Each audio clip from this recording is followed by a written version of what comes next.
Alright, y'all, we are back. Make sure to subscribe. Road to 400. You see the title of the video, man.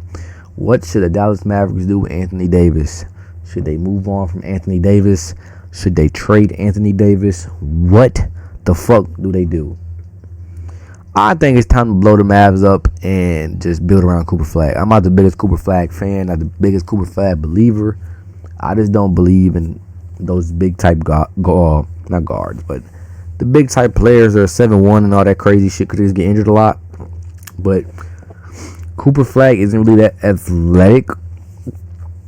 So if he fuck around and gets injured, he should still be cool. But we don't give a fuck about none of that. We give a fuck where Anthony Davis is going to go. If he leaves, if he stays. Get AD and Kyrie out the fuck out of Dallas. Rebuild around Cooper Flag. Boom, boom, boom. Bow. Anthony Davis. Okay. The main reason why we made this video is Anthony Davis. I know somebody's going to bring that other shit up, so I have to bring it up. But Anthony Davis, obviously they were reporting early on Chicago. I don't know how I feel about that. I think I like the Anthony Davis trade to Chicago only if we keep Vooch. Only if we keep Vooch. Because Vooch can play the 5 or the 4. And I feel like Vooch and Anthony Davis is high-key kind of the same player in a way. Because Vooch plays well at the 4, and so does Anthony Davis. But Vooch can play better at the 5 than Anthony Davis does. We've seen Anthony Davis play his best basketball when he's at the 4. So I say we put Anthony Davis at the 4, right? Put Vooch at the 5. Matas moves down to his real position, which is the 3. Then we have Josh Giddey as our starting point guard. And then we got Ayo, if he's not involved in the trade, playing the 2 guard. But realistically, it would probably be like Kobe White, Ayo, P. Will, max contract, and some picks and somebody else. Because Ayo is playing phenomenal. He's on like a 50-40-90 shooting split right now, or very close to it. So shout out to fucking Ayo Dosunmu. I had to talk about the Chicago trade with AD, obviously, because AD's from Chicago, and I'm a Chicago Bulls fan. Of course, I'm from Chicago, so we had to talk about that trade, because that's the main one that's been speculating too as well. So, yeah, I only like that trade for AD, and I only like that trade for Chicago. Even though I love Kobe White, I'm the biggest Kobe White fan. I have a jersey literally out for delivery right now of Kobe White. Is if we keep Vooch. It just does not make sense to get rid of Vooch, in my personal opinion. But it also does if we don't plan on re-signing him, because he's going to be unrestricted free agent at the end of this season. So if we don't plan on signing him, fucking get rid of him. You feel me? But same with Kobe White, same with IO. We have a lot of expiring contracts. That's why the Bulls are in like amazing amount of trade talks with like third-team trades, because we have a lot of expiring contracts on our roster right now. The teams are willing to pick up just to help them get bigger stars and to just start their other teams' rebuilds. Where else would I think Anthony Davis would be an amazing fit at would be Toronto. I think that shit right there would be amazing, depending on what they give up. Obviously, Brandon Ingram and Scotty Barnes is not on the fucking table. So you have to get rid of RJ Barrett, maybe Emmanuel Quickly, and whoever else over there. But you telling me my 3 is Brandon Ingram, my 4 is Anthony Davis, and my 5 is Scotty Barnes? That would be fucking insane. Where you can fuck around, go to the buyout market, and get Drew Holiday as your starting point guard. Someone with veteran experience, somebody with playoff experience, somebody with finals experience. And then just bring in a 2 that's already on your team. I don't know the team off rip like that off the top of my head. They could just, come off screen, shoot the ball a little bit, and play amazing fucking defense. You have a championship team, especially in the Eastern Conference. I would love to see Anthony Davis out there and go play with Toronto. Love to see that. I think that's probably his best fucking option for real. Obviously, another option that doesn't sound terrible, would be if he goes back to the Lakers. We obviously know him and Bron work well together.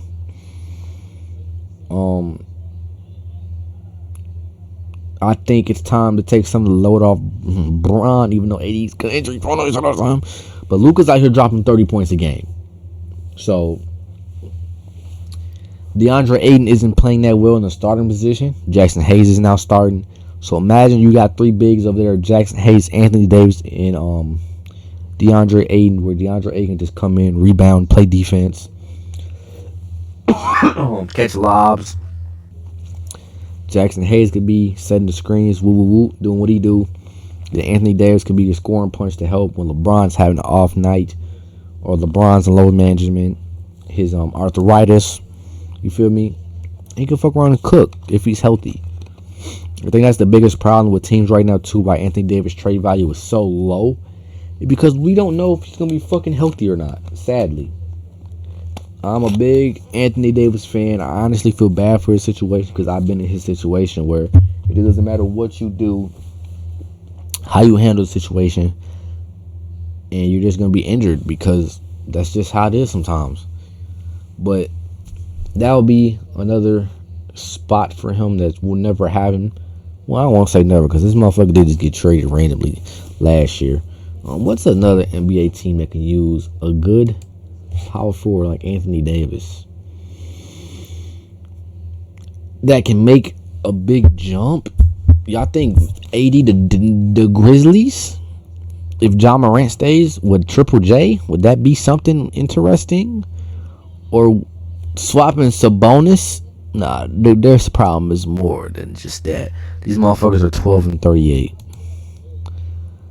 These motherfuckers are the Kings are the worst team in the NBA, chat. Jesus fucking Christ. I'm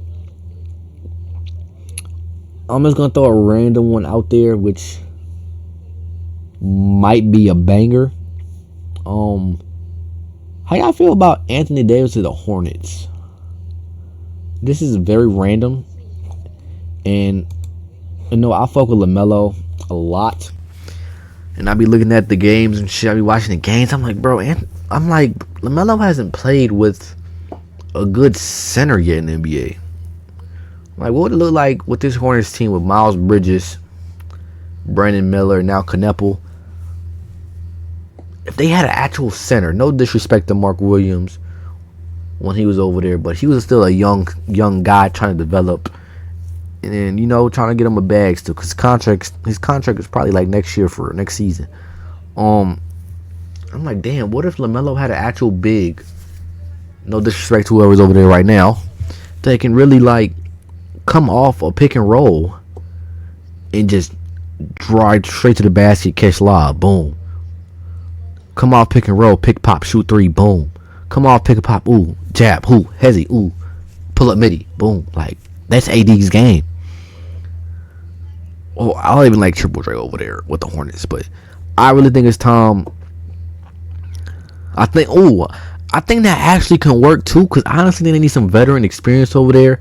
Somebody that has been in a winning organization, somebody that has winning experience, somebody that has playoff experience, and somebody that can lead that team. I think Anthony Davis can really go over there and be a good veteran, because he's been through it all. He's been through the injuries. He's been through the playoffs and losing in the first round. He's been through the playoffs but winning, going all the way to the finals and winning the finals. You feel me? He's been around the smartest fucking guy to play basketball ever, and one of the greatest leaders ever in LeBron James. So I feel like he can go over to the Hornets and turn them up even more. They're on a 6-game win streak. They literally just beat the Spurs today as of January 31st. And they're on a 6-game winning streak. How can we expand that and make that better? You go get Anthony Davis and make him your 4 or your 5. I don't know who the fuck their 4 and their 5 is right now, but you go tag that along with AD, and you might have something there. I'm not gonna lie. You might have something there. But other than that, bro, I don't know where AD can actually go and can make a difference. Maybe Detroit. Pair him up with Jalen Duren.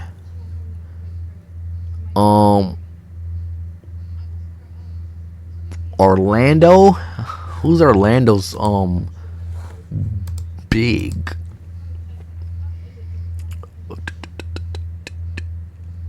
They got Wagner playing big. Oh, Wendell Carter Jr. I was going to say, no fucking way. And then the power forward is Pablo. Yeah, not Orlando. Orlando not the spot for real. Unless you move Wendell Carter Jr. to the bench, but I don't really like that. Wendell Carter Jr. is a bucket. I'm trying to find the Celtics can use AD if Jason Tatum comes back. Well, when Jason Tatum comes back in general, they're gonna need a big. They don't have an actual big over there. Since Al Horford left. Who's the big right now? Luke Garza. Nothing. Not Nemes. I don't know how to say his name, but I'm nothing. Amari Williams, no disrespect. I'm nothing. Xavier Tillman. I'm definitely nothing. He went to Michigan State. I'm nothing. AD could be the guy to go to the Celtics, help out when JT come back. I'm not too mad at that. The Cavs. We gotta make a whole separate video about the Cavs. They need to blow that bitch up. I ain't even gonna bap. The Sixers. Anthony Davis and Joel Embiid will be the most scariest back or front courts ever play fucking basketball if they both were healthy. And Embiid's been hooping too, by the way. So shout out to fucking Embiid. The Hawks, that don't really help them. The Bulls, I already said about the Bulls. I already said about the Hornets. The Bucks, Giannis is out of there, so that's out the equation. Brooklyn needs more than Anthony Davis. The Wizards need more than Anthony Davis. The Pacers actually need a big when Tyrese comes back. Siakam, Tyrese, and AD in the Eastern Conference might be decent. The Kings, they need more help than that. The Pelicans, bro, the Pelicans got so much fucking talent. I don't know what the fuck is going on there. The Jazz about to get AJ DeBanza. The Grizzlies about to go into a full rebuild. I think they're gonna trade Triple J and John Moran at the deadline and start the rebuild now. Dallas is obviously where he's at right now. The Clippers already old as fuck. The Trailblazers, they got Grant, but I don't feel like that pushes the needle for them either. The Warriors, like I said, I like him going to the Warriors if he's healthy. Because obviously Al Horford barely fucking plays anyway. The Timberwolves, Rudy and AD. I don't feel like. I don't know how much that helps the Timberwolves for real. Because obviously you have to get rid of Nas Reed in that trade, depending. But I don't know. AD's trade value is kind of low right now. So you can fuck around and give up a first round pick. And Marcus Smart to get 80. The Suns, I don't know what direction the Suns are going towards. I don't think anybody expected the Suns to be the 6th overall seed right now. D-Book's injured now, so I don't know how well that's going to last for. The Rockets, they will have to give up Sengun, so I don't like that. The Spurs might be able to make that work. And you will have a big three of De'Aaron Fox, Victor, and AD. You'll probably have to give up Castle and Devin Vassell and Harrison Barnes with a first round pick. But I'm not mad at that, to be honest. Denver don't have to do nothing. OKC, I wouldn't change a goddamn thing unless it's for Giannis. Yeah, it's not many options for AD to go. So Dallas might be fucked. Dallas might be fucked if they don't want to, like, you feel me? See what that's about. But hey, that's their problem, not mine. Let me know where y'all would like to see AD go. Let me know if y'all would like to see AD get moved in general. And what direction y'all think the Dallas Mavericks should go, man. If you enjoyed the video, man, make sure to like, comment, and subscribe. We got a lot more videos on the fucking week. We got pack openings once a week of NBA basketball, and we post 2 to 3 times a week now. Moving forward, we are finally fucking back, finally active. We always start reacting to NBA games once again as well. So tap the fucking fire, tweak the fuck out. The Last Ride Podcast. I'll see y'all in the next video. Peace.